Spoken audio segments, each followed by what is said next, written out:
Um, hey, hey, this like $3 bottle of Charles Shaw has been getting me through my weeks, to be honest. And it has again tonight. And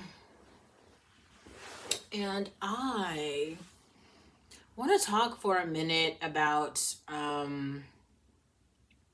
interpersonal relationships and how you can start to think about your own value in them.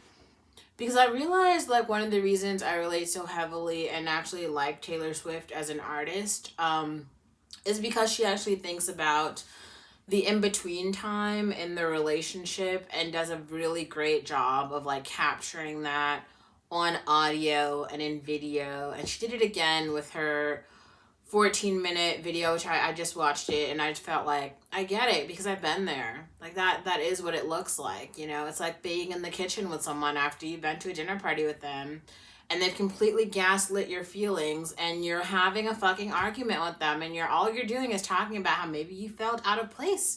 Maybe you felt like their friends didn't fucking understand you, but it's like it's really hard for the other person to like understand your perspective and to take it seriously and to like value your discomfort. And sometimes you can be in such a place of naivety that you don't even think about saying it, and so you're just having this experience of like, I'm so uncomfortable here, these people don't understand me, but you don't even know how to like say that because like you might not be at a place where you have the autonomy yet to do it. And I'm just saying it's taken me so fucking long to get to a place where I've been able to have that autonomy to like say to, you know, the person that I'm being intimate with, like, I didn't feel comfortable here. I didn't like that. When we went to this place, I didn't like this other person. I didn't like when they were making these comments toward me. It made me feel uncomfortable. All of these like micro interactions that happened with the other people in the space, like I liked it or I didn't like it, or it made me feel uncomfortable, or it made me feel whatever way, but I did have feelings about it, and those feelings were real. Like those feelings were real, and those feelings were my experience, and it just has nothing to do with anyone else. And like today I had a customer come in and they commented on my one piece jumper that I'm wearing today. Now I love fashion, right? You guys, well, maybe some of you don't know, but I am technically a model, and I'm just saying, like, I like fucking fashion. I like looking good. I like my clothes, and I picked this outfit out today.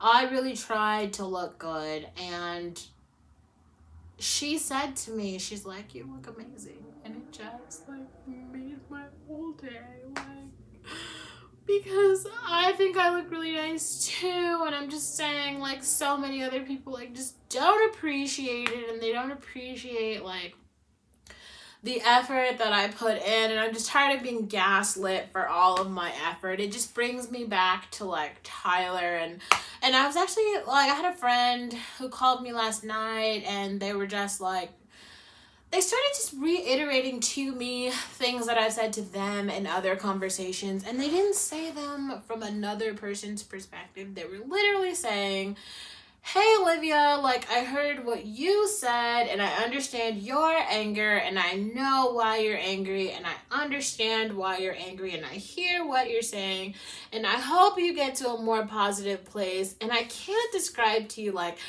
for me, how meaningful that was, because it really made me feel like this other person seriously heard what I said about my experience, and they acknowledged that, and they didn't try to change it at all, and they didn't try to make it better, they didn't try to make it happy, they didn't try to like, you know, brush over it. They were like, no, this is kind of icky, like, I know you want to be in a better place, and you will be in a better place in the future, but right now you're not, and like, that's okay.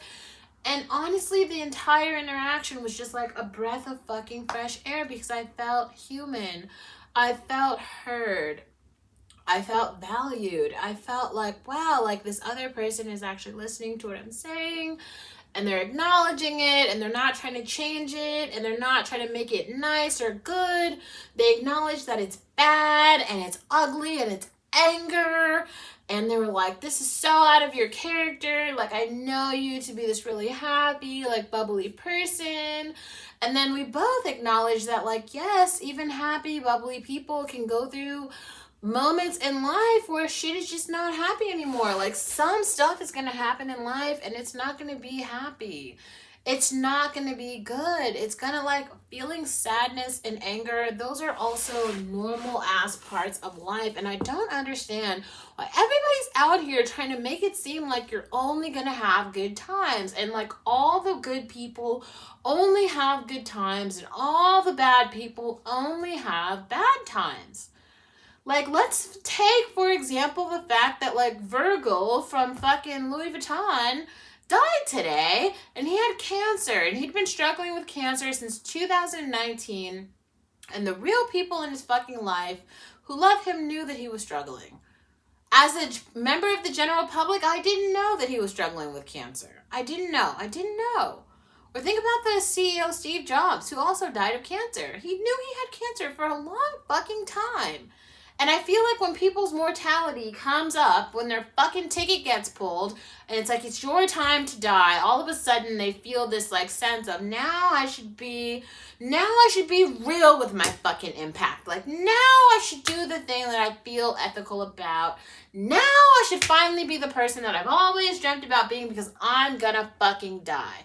And let me just tell you, like, if you're not sick today, if you're not old today, if you're not going through a struggle today, your fucking number's gonna be pulled. Because everyone's fucking number gets pulled. It's not just those people. It's not just the bad people. It's every fucking person.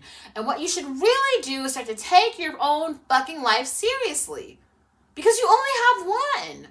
You are only gonna live for a certain fucking amount of time, and, like, whatever is valuable to you now, like, really feel value for it. Not in a joking way, and despite fuck what everyone else is talking about. Seriously.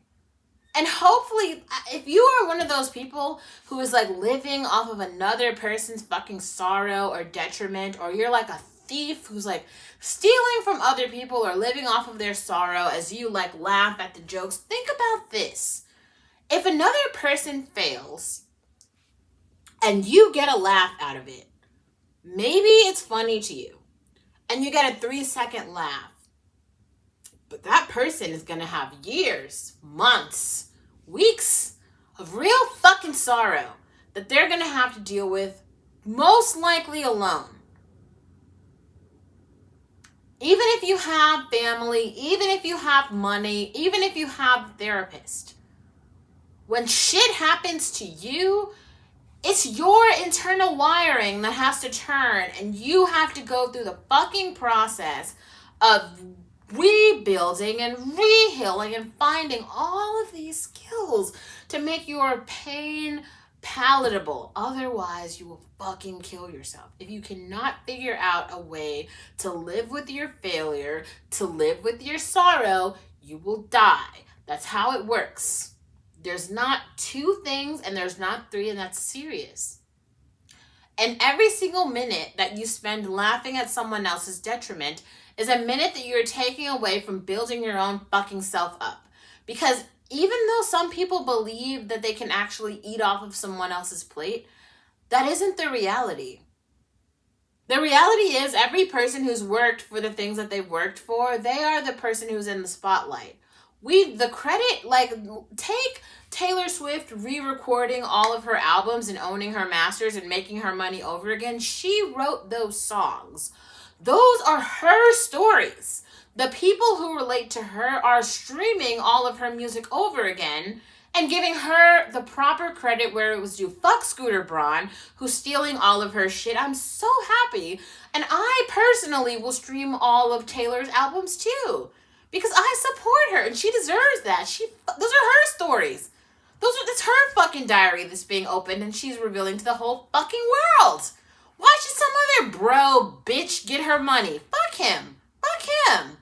And anyone else who's like him was just eating off someone else's plate. Why can't he just go out, go bitch out Justin Bieber to get some more shit and do nothing and be like a fucking piece of white trash? Like, I swear to God, like, it's just so fucking weird. Everyone else just eating off of other people's plates. And everyone else who's really out there working for your own shit, I am you, and you are me, and we are in this fucking shit together. And all of the other motherfuckers who are mooching off of everyone else's plate, hopefully cybersecurity just weans them out of the fucking gene pool, because they're the worst. They're the worst. Like, why can't people just work for their own shit? Just pay your fucking dues. Pay your own dues. Pay your own fucking rent, too. All the other motherfuckers with, like, 16 roommates, you deserve to die off. I said it. I said it.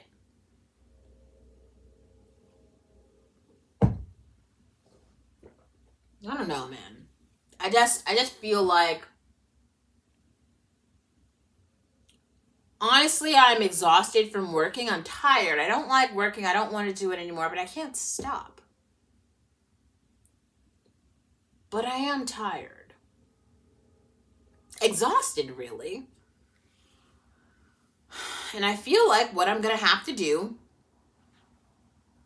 is move this motherfucker till the wheels fall off. Just go every single day until one day I just don't wake up. And that's how it goes. And it's exhausting, and I'm tired. But I'm fucking not dead yet.